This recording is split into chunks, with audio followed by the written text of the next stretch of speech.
Rightio guys, so this is the 3Rs challenge. That is 3 reasons why I bought this DR650 and why I keep riding it, I suppose. Now, I was challenged by Billy Four Rocks. He is a Englishman, a bloke from the UK, Great Britain, and he's just an average bloke like me. He rides a Triumph Tiger Explorer 1200. He does stuff around the man cave. He's currently doing a bloody shed. And yeah, he has a YouTube channel. I'll have the bloody link up there and in the description for his. So yeah, he's tagged me in this to do this challenge. So let's get into those 3 reasons.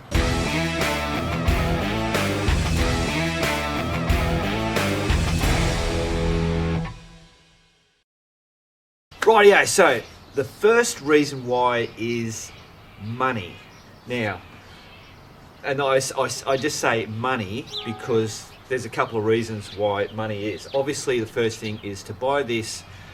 It's a cheap bike to get into off-road motorcycling, adventure motorcycling, dual sport motorcycling, commuter motor. Well, you can buy cheaper ones. Anyway, so it's a cheap bike to buy brand new, but to get a second-hand one with not too many miles on it, not that it really matters how many miles these bikes bloody do, the price drops considerably. I bought this, it was a 2009, I bought it in 2013, it had 1,600 kilometres, that's 1,600, so practically it was running.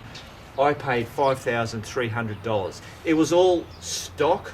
The only thing the guy had done was he'd changed the linkage just to lower it a little bit and dropped it down there. But apart from that, stock standard, $5,300. Bloody brilliant.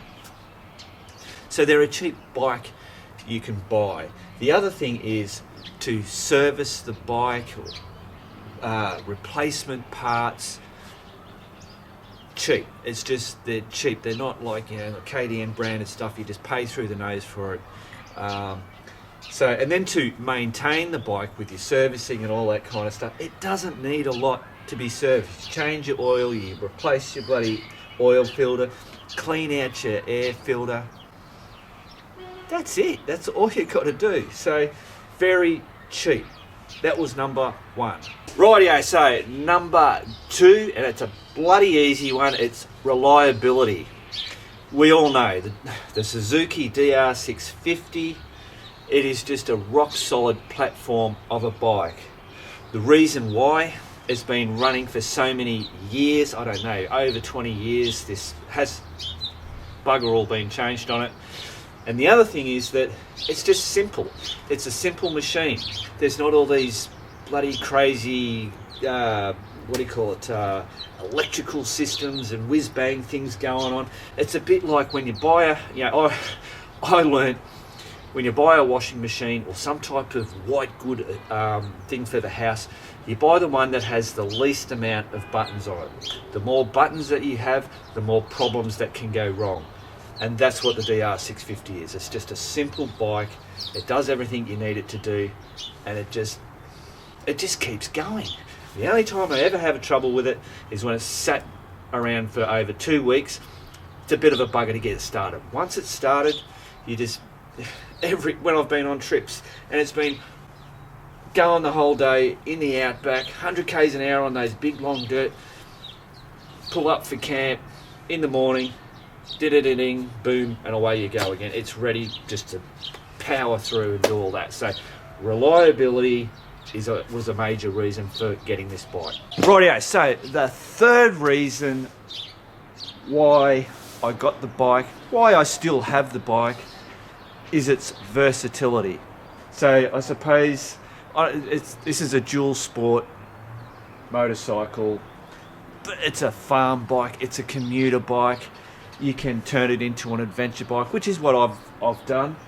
I've seen people turn these things into cafe races, into scramblers.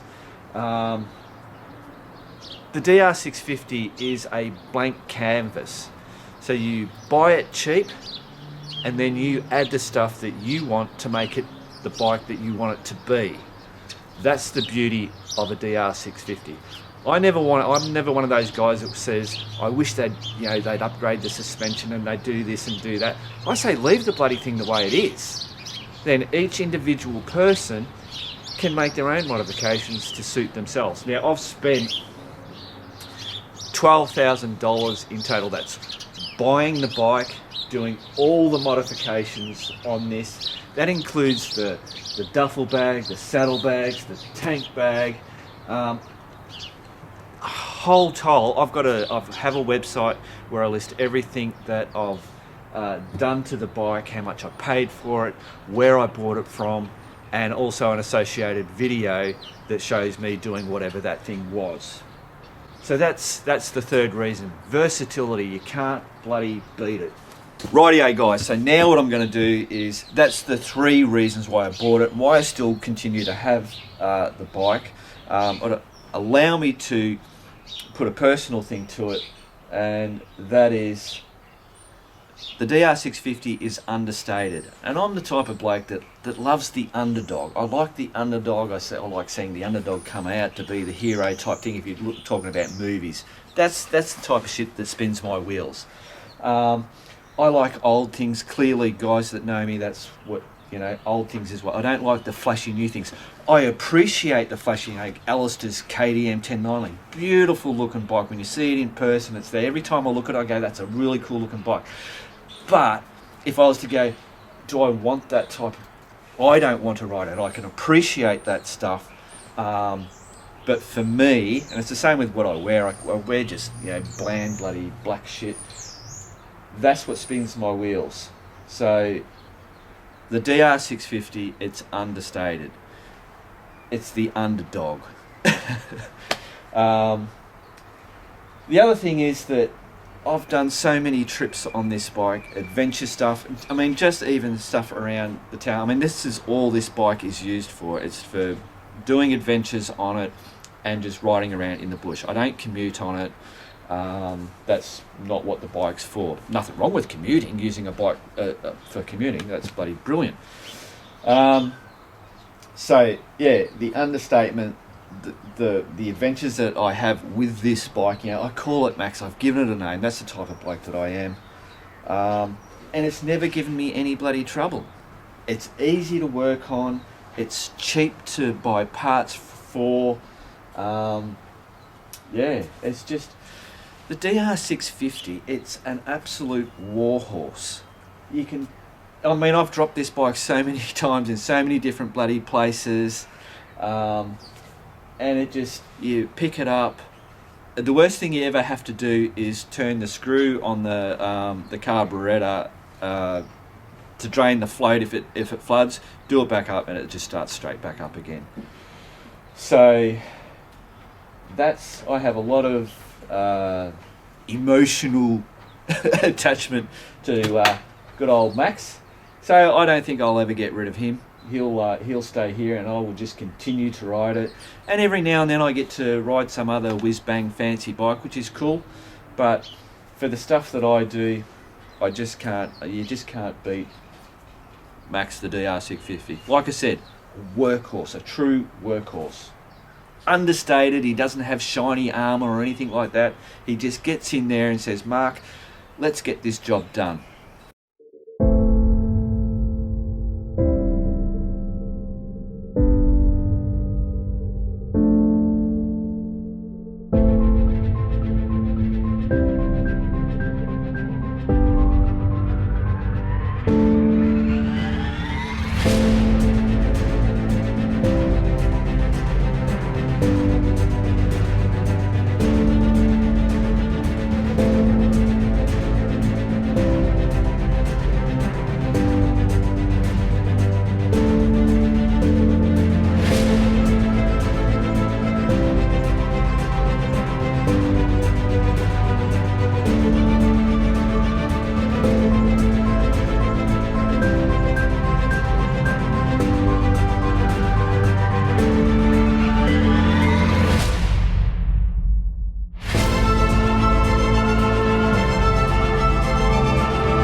Rightio guys, so now is the time that apparently I have to now challenge somebody else. This is how these challenge things work. Someone challenges someone and then it just replicates out throughout the YouTube internet thing. So I want to do Josh and Nat from MVB, what is it? Mary Valley Dirt Bike Riders. That's what it is. Here is their YouTube channel. There's a YouTube channel. So they're a young couple here in Australia, and they do the enduro riding. Obviously you get to see Mad Mick on his Africa Twin out with all the enduro bikes, crazy bastard. Really good. He does fixing and bloody replacing and all that kind of stuff videos, and a lot of the stuff is when they're out in the bush bloody yahooing and doing all that stuff that those enduro blokes do. So I want to challenge Josh and Nat. I reckon you two should do it together with your 2 KTMs. Sit down and tell us why you got those bikes and why you still ride them today. Rightio guys, I hope you enjoyed that. Billy Four Rocks, thanks mate, you're a bloody legend. And remember guys, keep on riding, and if you ain't riding, just keep on keeping on.